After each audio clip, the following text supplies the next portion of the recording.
I'm actually back where, when I first spoke to you, I'm back in that house. I'm back at my parents' house, but only very temporarily. So I've just moved back to Bristol, but yeah, I had 5 days off work, so I was like, you know what, fuck it. I'm going to smell the fresh air again and rest and recover, and then I'll be back there again on the weekend. But yeah. So were you at your parents' last time we spoke? I was, yeah. So I was there for a whole year, basically. Wow.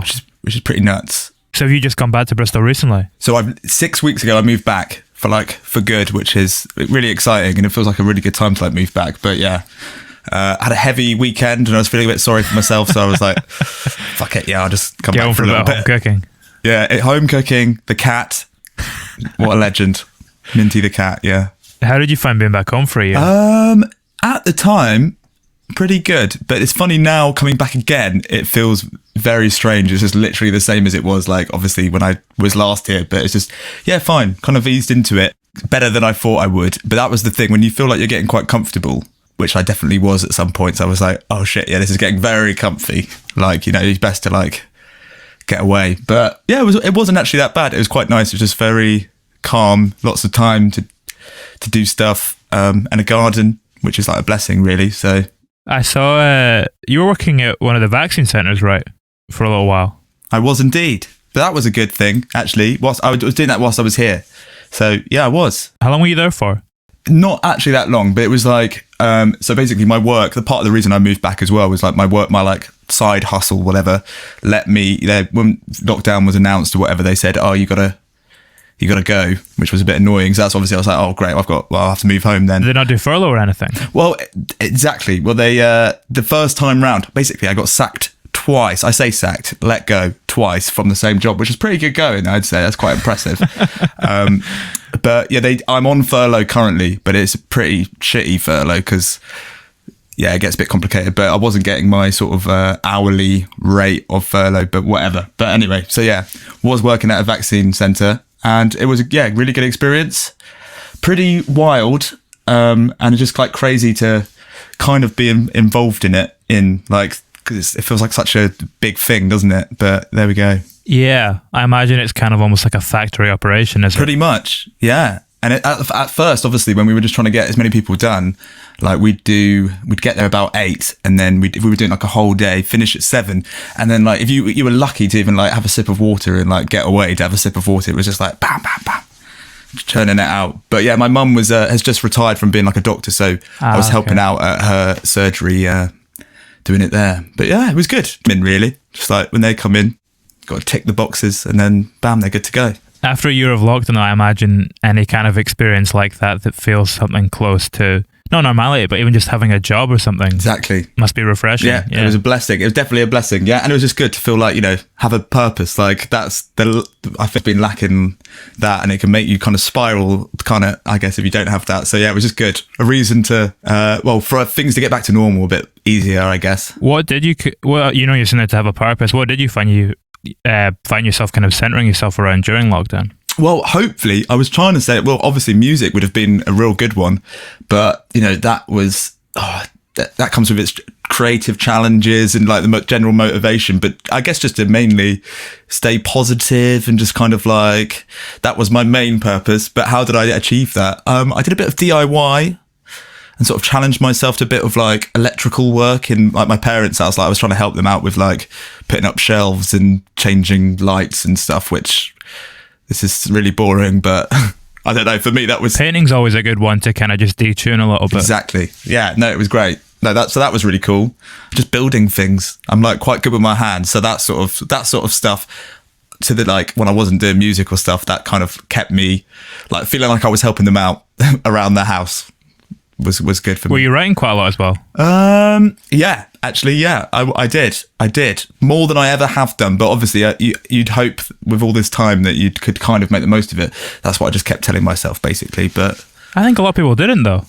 No, of course. But then you can't really. You've got to go easy on yourself as well, right? I mean, I feel lucky that I was able to, and I had a space to do that. But of course, it's okay if you didn't. It's fine. You need to look after yourselves as well, Yeah, it's tough to find the balance. Did you find you approached the last lockdown, or the one we're kind of coming out of at the minute, differently to the first one? Yeah, I reckon so. I think I took my foot off the gas a bit in the last one. I mean, how many have there been? Have there been 3, or am I making this up? May I've lost count. I can't even remember. They're literally it's all a blur. They had a half one, didn't they, in November? They called it a lockdown, but it wasn't. Yeah, really. That was my birthday as well. Yeah, I remember that one. Yeah, that one sort of, and the weather was a bit shitty then as well. So yeah, no, that wasn't as good in that one. But in the first one, I was trying to do like a little every day. And I can keep that up for like 2 weeks, but then obviously you're like, okay, we don't know how long this is going to be for. But yeah, that kind of fizzled out after a while. But it's all useful stuff, isn't it? For like being creative and whatnot. How would you something you come up with a groove every day, how would you normally kickstart a song? What's the thing that normally kind of gets it going? Sort of like that. But then I was just sort of like putting up on Instagram or whatever, and it was quite cool. And I think, yeah, it was just a nice way of keeping engaged, keeping myself sort of motivated because people were liking them and stuff. So normally like that, just get like just groove-based stuff, sort of bass lines and whatnot, and then whack them up. Yeah. Did you find yourself coming back to any of them? Yeah, no, 100%. So not the most recent songs I've just released, but which one was it? 3 Weeks? Yeah, second came out like November. Exactly. November 20th. Yeah. Yeah. So that one was one of the little Insta grooves basically. And then someone was like, "You should turn this into a song." And I was like, "Okay, yeah, I will." There we go. That was like a lockdown song as well, wasn't it? Like if you look at that kind of lyrically. Yeah, it was. There's a lyric, and I can't remember, it's about disconnection. It shows more prominently when it's like under the same roof. I'm paraphrasing, I can't remember exactly what it is. Yeah, that's it. That's good. I like that. That's nice. That is nice. Literally that. So that was up. So yeah, my girlfriend, so we were living together just before lockdown. So we were in the same house, and we were literally about to move into a new house with a friend of ours the day that lockdown was announced. But my parents were like, "Wow, you need to come home." And we were like, "What?" Because in Bristol, there was a bit of a bubble. Everyone was like, "Oh, everything's fine. Like, what's going on?" I don't think it was just Bristol. I think everywhere was kind of in the same for sure. boat. Yeah, for sure. But I don't know how they were saying. They were like, "The roads are going to..." This is my parents being like, "Oh, the roads are going to be barricaded. Like, shit's going to hit. You need to come home now." We were like, "What the hell?" Getting the army in. Exactly. But then we did. And then it kind of was like, oh, thank God we did that. Yeah, we'd have been pretty messed up. But anyway, yeah, so we've spent like a while suddenly doing long distance again. So this was kind of like, I don't know, a therapy of trying to make sense of just, as you were saying, finding a purpose and trying to be okay with the time spent apart, basically, that song. Did you feel quite disconnected in the lockdowns? Kind of coming back to that lyric. For sure, I guess because it was just such a sudden change of geographical location and mindset. It was all so different, and having to suddenly, and even, you know, I was living with my sister for the first time in like 6 years, so it was all very quick and unexpected. But yeah, no, I think to disconnect actually was useful. If I overthought it too much, that would make me not be okay. Just like, you know, do the time, get it done, sort of thing. But if like disconnect is in kind of just step back a little bit and kind of just chill out. Yeah. Sort of, yeah. Don't connect too much about how rubbish it is or like how we can try and fix it, because basically the reality was, we can't change this. This is just kind of what it is. I guess that's the sentiment of the song. But yeah. Yeah, there's no point worrying about things that you can't change. For sure. That's it. That's it, man. Easier said than done, I must say. I'm not like a pro at this or whatever, but yeah, it's good. Maybe I don't know. It's good to remind yourself that, right? Especially in a global pandemic, like, you just got to do what you got to do. Yeah, I think like what you're saying, easier said than done. It's very easy to try and invent methods to change it in some way for yourself on like a tangible day-to-day level. Yeah, for sure. Like you kind of want to find a way to change it, even if it's maybe not possible. Exactly. Yeah. God. Have any of your friendships kind of changed as a result of the lockdown? Well, yeah, actually. So my best friend, he's just moved to Spain, and we all knew he was going to move to Spain with his girlfriend. He plays bass in the band as well, in my band. So so he's just moved to Spain, but we knew that was coming. But then obviously we couldn't really do a massive sort of leaving do or like spend that quality time together before he's gone. So that our friendship hasn't changed, but you know, it's just like, it's a bit sad, and that's a new dynamic now that I'm back in. I'm actually in his old room in Bristol as well, so it's quite funny. I'm sitting in there sometimes. I'm like, oh, this is Sam's room. This is not, you know. But yeah, I think everything's going to change. It's not the same. I'm really feeling that, but you know, we'll get normal. We're really quick at adapting, aren't we? I think. Yeah. Sometimes for the worse. Like, I don't know if I want to feel like this is the normal. Oh, for sure, man. Yeah, no, I totally agree with that. Yeah, that's very true. Are you generally quite good with change, just like in life at large? My dad always says this thing. What does he say? He's all for progression as long as there's no change, which I quite like. I like that. But maybe I am. I don't know. Maybe I am. I want to say I am, but maybe I'm not. I don't know. What about you? If I feel like I'm in control of the change, yeah. Yeah, maybe that's it. Maybe I'm good at adapting. I don't know. I think I'm quite good at being on my own. So in this context, I've noticed that recently. I do actually. It's made me realise I do like having time to think and make sense of. Maybe that's how I deal with it. I don't know, but I guess if you can see the change coming, like what you were saying about your pal moving to Spain, when you knew that was going to happen, it's easier to kind of prepare for it. Whereas something like a lockdown, we don't really see coming. It's very true. When it comes in like waves, I find you can deal with it one day. Whereas everything, it just changes each day. It's a new day. You might feel differently when you wake up. Who knows? You never know. Can you see those changes from day to day impact your songwriting and your creativity? Can you see that in what you're working on? 100%.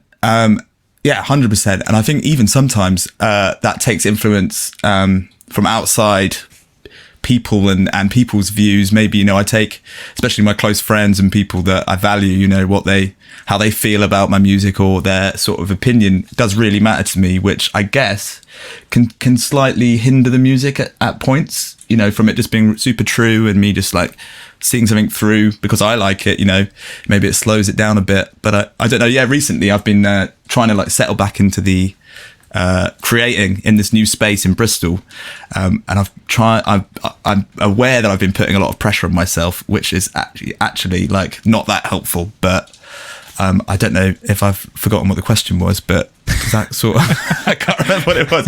But yes is the answer.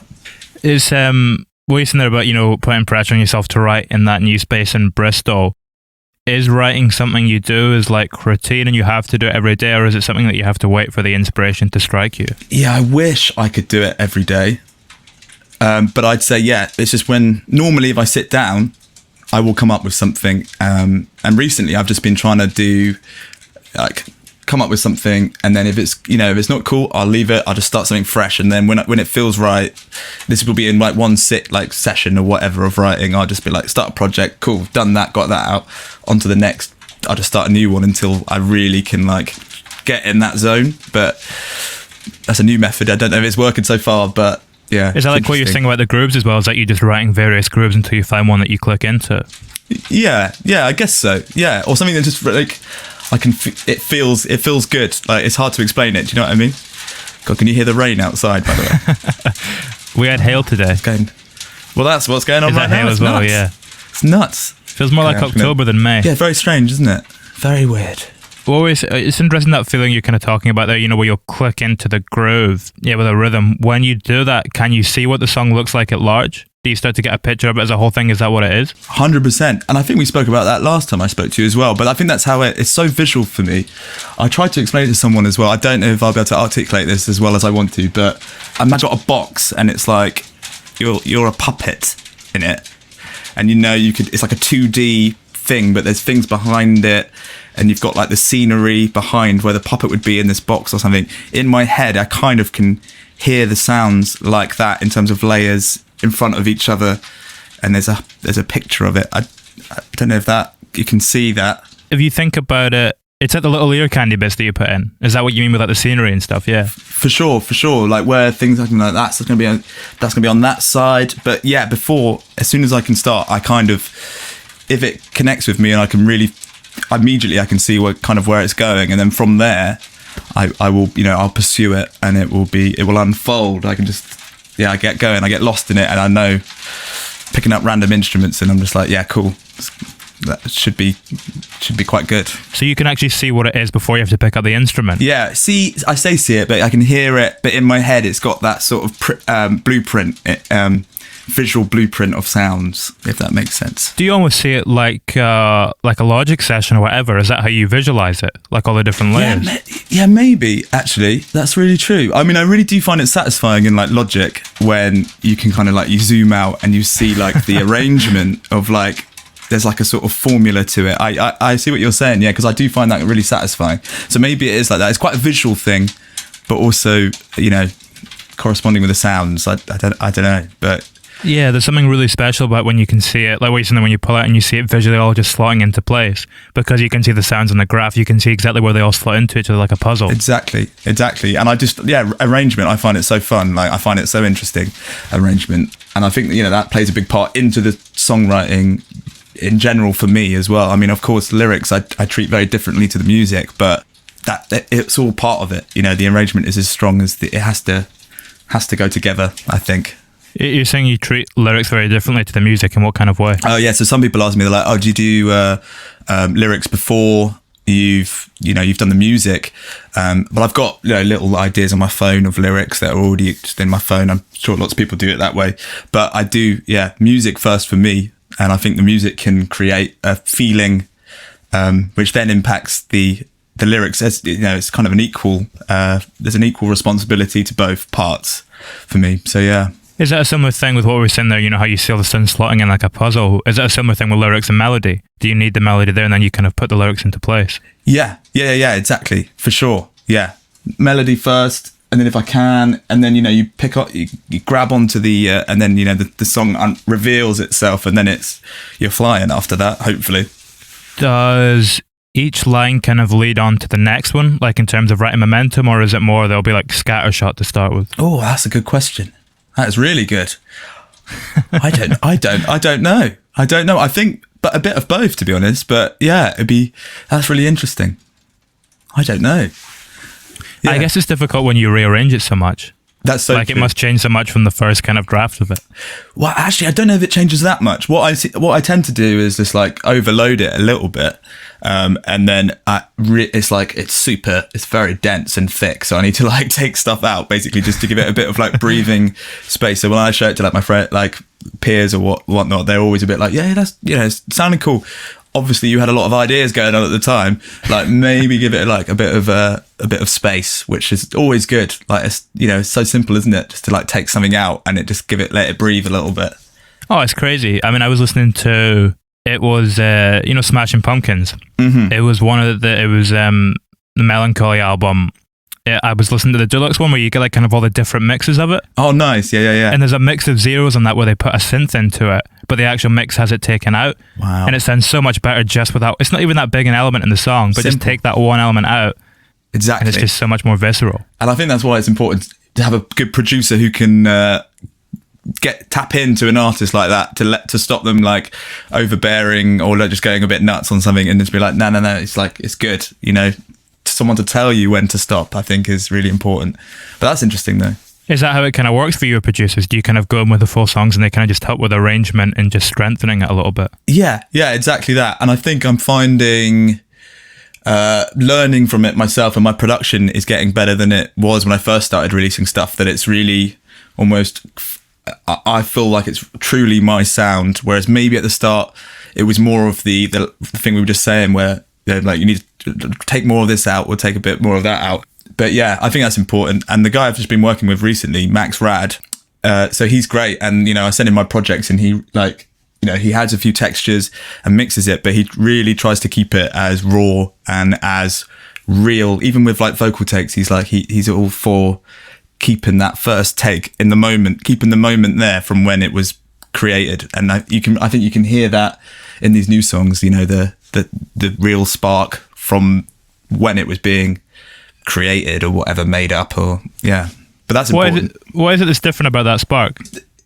I don't even know if you can explain it, but like, I guess because often sometimes, well, there's the imperfections, it's trying to get away from the idea that it's the perfect vocal take, because it doesn't exist obviously, but for my own critical ear, I'm a bit like, oh, I don't like the way that word sounded or whatever. And he's like, well, yeah, we're cool, well, you can always do something better, but that was when you first came up with it, like that's real, that's like that's cool, like why be, and it's only me, it's actually like a selfish thing maybe, who's gonna hear it. It's probably I'm just being selfish, really. Who's the first person you show a demo to after you've completed it? Probably two people. My mate Sam, bass Sam, people who I know who I really trust and I value and I think are great, and they know what they're doing, but they also will just give me like proper I mean, I'm sure lots of people would give me, proper feedback, but like I really do value I know they'd be honest. If it was shit, they'd tell me it was rubbish, but in a constructive way, just to, yeah. So those two. So Sam and a guy called Ed, who actually mixed and helped produce a lot of my earlier stuff, like my first EP that I ever put out. I worked with him on it. But yeah, I rate those guys. How did your songwriting change after you had people like that in your life that you could trust your music with in terms of getting feedback and opinions from? I think it's just also part of it's like confidence. And I guess just the more you do something, then you're obviously going to get a little bit better at it anyway. And everyone always talks about like trying to find your sound, and it's like no one really knows what that means, kind of, because like what is that? But I think it's just like maybe it's just a confidence thing and just an understanding of the direction. Maybe that's probably what it is. So after a while, you've already got a bit of a direction because you've been doing it for like 4 years or whatever. But confidence I think is the main thing, and an understanding what you can do well. Like that's stop trying to be someone else. Like maybe play into your thing and what you can do well and what you like about making music. And then it'll be fun. It's just fun. Yeah, so it's almost like once you've found your sound, you need to understand it a little bit. Like you find the sound and then there's a process of trying to work it out and figure out exactly what it is that works best about it. For sure. And I reckon that happens by doing it. Like subconsciously, you're understanding it by doing it anyway. But I do reflect on it sometimes, and I like to compare, and I still listen back and being like, oh, that's interesting, because I wouldn't do that now. Do you know what I mean? I'm like, oh, I've moved away from making, I don't know, syncopated sort of did it like rhythms and then harmonize it. I don't know. I miss it though. I would like to do that still. Do you ever find, say you start with like a rhythm or you start with chords or whatever, do you ever find your mind going back to previous work? Like if you start something a little bit similar, does it kind of bring you back to it? Yeah, for sure. Yeah, 100%. Oh yeah, that's so true. And maybe talking about this is going to be helpful because I'm a sucker for a major 7 sort of chord. Maybe you're picking up on it. I don't know, or maybe I'm just yeah. And that's with working with other people. They can help you shy out, from your little traits or your tendencies that you do. Because there's always, even when I pick up a guitar, there's always like a chord shape that I always just do immediately. I wish I didn't do it, but I just can't help it. But yeah, yes. Where's that chord shape coming from? Is that something you would have done when you first started playing the guitar, maybe? Yeah. I reckon so. That's so true. It's basically like I was a really big fan. I know where it comes from as well because I think I was just obsessed. It feels good. It's basically where it's an A. How exciting. An A shape. But when you can just do like a bar chord A. And then my friend Aaron was like, hey, you can do this sort of, it's the same shape. It's got a little, I think it's got an open E at the bottom. So yeah, then you put your thumb over and you do the root note like that, and it just feels good. I like that shape. You can slide it up real nice. And I think there's a band I like really, well, I really used to like them called Real Estate. Oh yeah. Yeah. But they do all that sort of jangly sort of different inversions of. So it basically it was long. Yeah, that was a long way around of saying it's from that. I think. How old are you at that time? When you first come to that moment? Probably about 15, 16. I've been playing that chord shape since I was 15. Are you quite conscious of your musical past when you're working on new stuff? Like, do you think about it as you're working and kind of finishing demos and songs? Do you kind of frame it in the place of that? Yeah, I think so. And I think it's useful to do that, to acknowledge progression or acknowledge that you're times when you're maybe playing it safe, but definitely, and I think it's good to do that. And all the music that I'm influenced by now is so much more eclectic than it was when I was like I don't know, 14, 15 or whatever. I would consider myself a pretty like an indie kid. Do you know what I mean? And I was like, I like these bands and I want to sound like those bands. But yeah, so my listening habits have changed and tastes have changed. But I think the cores are always going to be there. But it's good to acknowledge that as well. What you're trying to say seems to have changed as well. 100%. Yeah, you got more experience. You're a bit wiser. Very true. I remember last time we spoke about with Memory Palace how you were you were kind of trying to look at memories and a perspective of them and how they change with time and our relationship to them. Is that something you feel like you've continued to explore on the two singles since? Do you feel it still has an impact upon that music, that idea? No, I don't think so. And I guess it's just the context of which, when they were written, has changed. Because I was doing the work on the ship, I think, when that was happening. No, that's really interesting that you've said that. But no, I don't think they're the same. But of course, the place, I'm not in that palace anymore. So yeah. But then is there a parallel between the ship and Lockdown? Oh God, yeah. Being in the same place. True. Yeah, 100%. But I guess I'd already come to terms with that, and maybe it felt more isolating being on the water in a weird way, and working every day, but on the ship. So maybe it was more freeing, although, locked down and quarantined or whatever. But something about movement as well, though.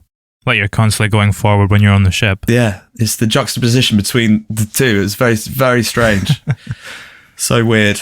Going to that many countries, but also just feeling confined to the same, whatever square meters we had going on there. That is bizarre. The idea that you feel like you can't go anywhere, yet you're traveling thousands of miles. Yeah, that's it. It's crazy. I hadn't thought about it like that before. I think that was the weird thing. I've never been to so many countries, but obviously on the cruise ship. But yeah, you're always it's just the same very strange.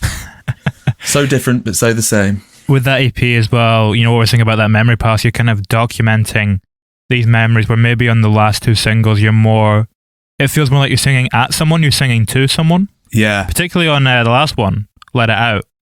Yeah. The start, most of that song feels like you're singing to someone directly at them.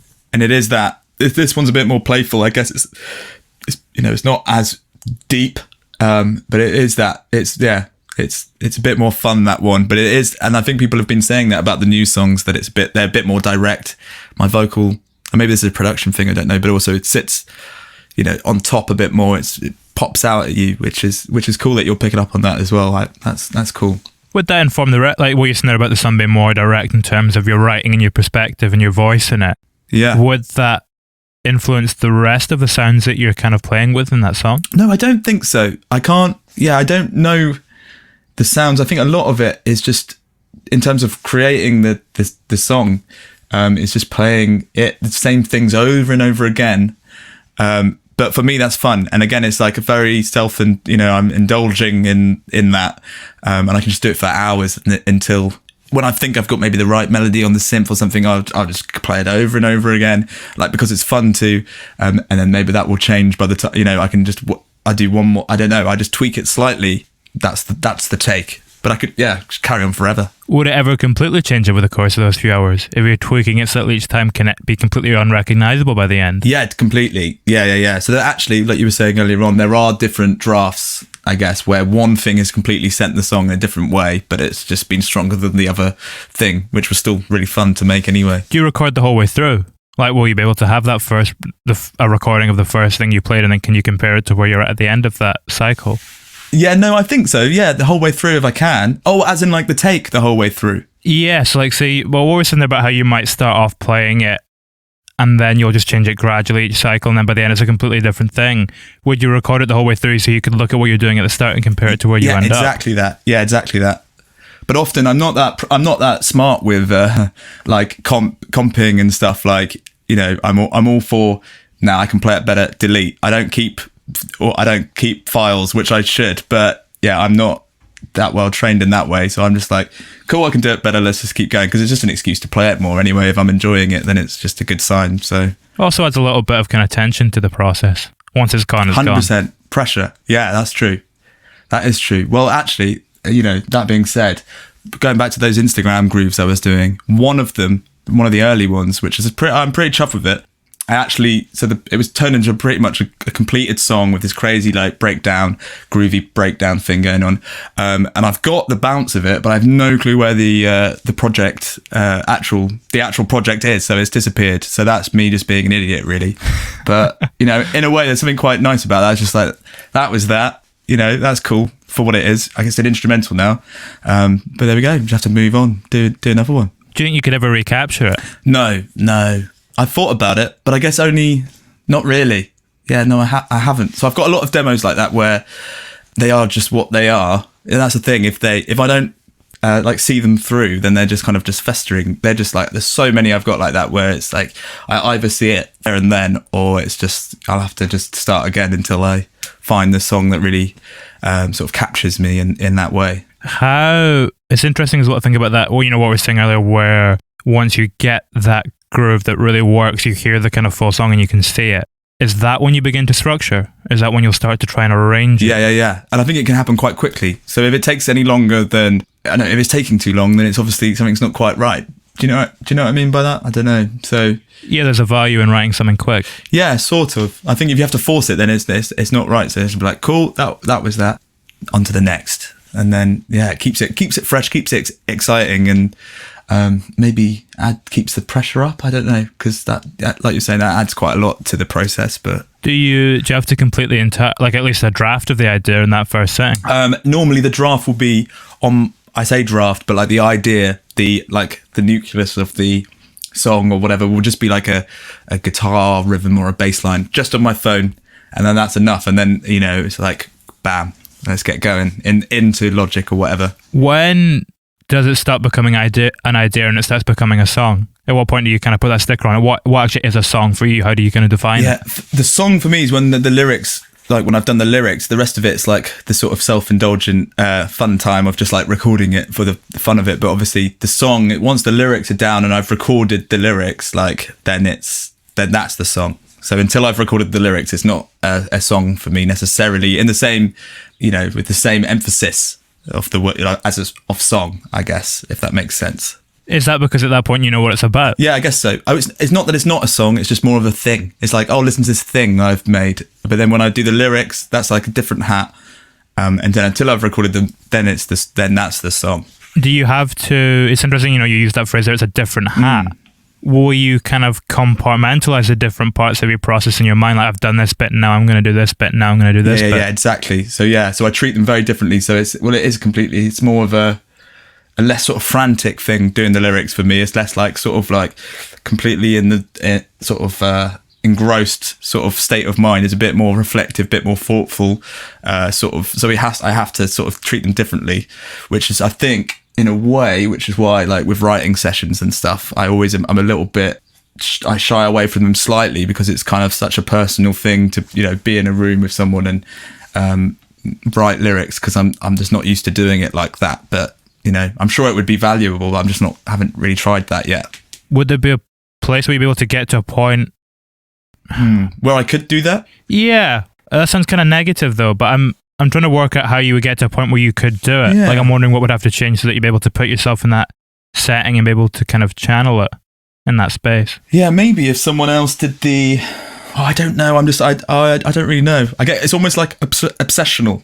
the music bit anyway. Do you know what I mean? It's just like, I enjoy it so much that I get quite precious over it. So maybe I could, maybe that's the problem. It's like a sort of, it's a me process. Does it feel like the song takes over when you're in that part of the process? Does it kind of go off on its own and it kind of writes itself almost? Yeah, exactly that. Yeah, it's sort of mayhem. Yeah, and I can't not think about anything else until it's like done.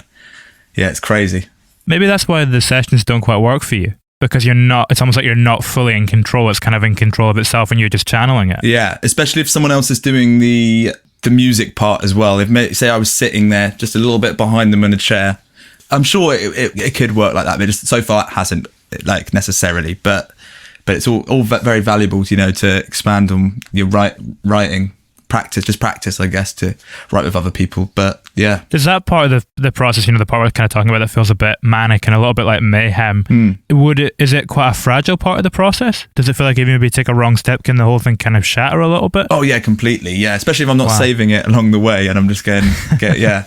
But I think it's a good sign as well. If it ever like steps into that area, it means it means the ideas are flowing and you're getting in that zone, and it's like, okay, cool, this is good. Just get as many ideas down as I can.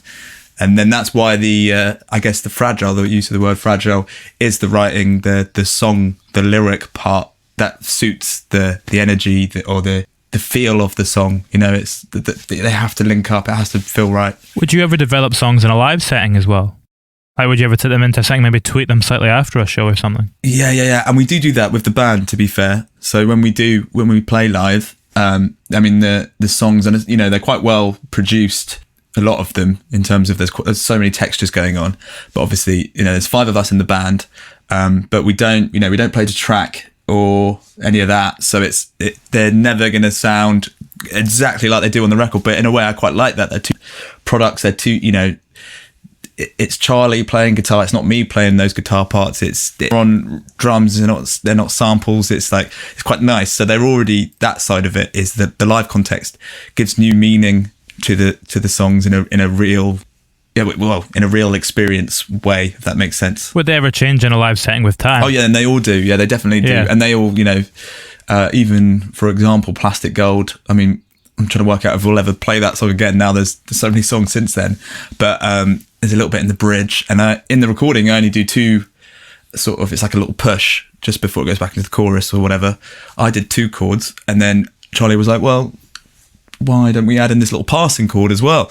And yeah, we do that every time, and I'm like, damn it, like I wish I thought of that. Which goes back to why writing with other people is a good thing, because you know people got great ideas. So I'm aware of this, but you know, we'll get there. It's funny how, you know, we're saying that part of the process when you're creating it can feel kind of fragile, and yet when you take it into that live setting, you can change it quite easily, and you can just change it in ways that feel natural.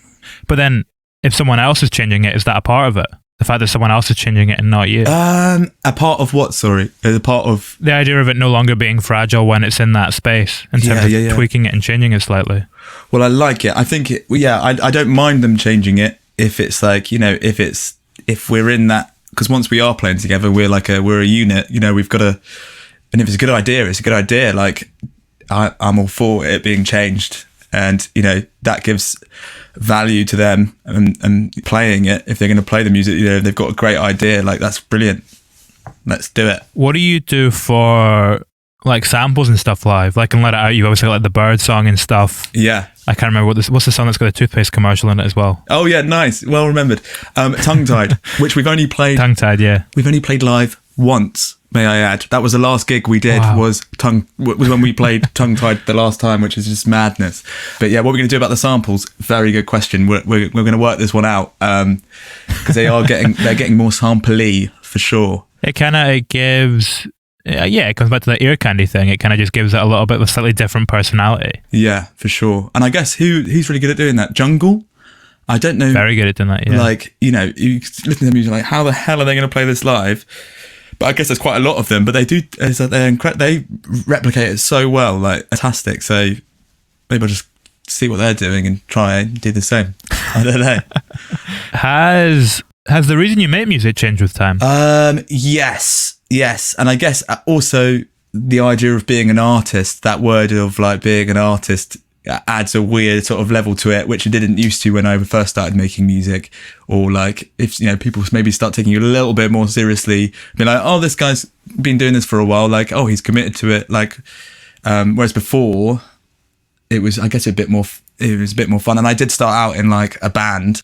But yeah, so it has completely changed. Sometimes for the better, sometimes for the worse. Why for the worse in some ways? No, only because like just the amount I overthink stuff at the moment, you know, and I'm always trying to like better my last thing or whatever. You know, if someone's like recently I've just got a new song that's just been played like on Radio 1 or whatever, but my local BBC guy, which is so kind of him, and it's so exciting. He was like, "Oh, I think this is the best song you've written ever," which is like insane, which is great because it's not even out yet.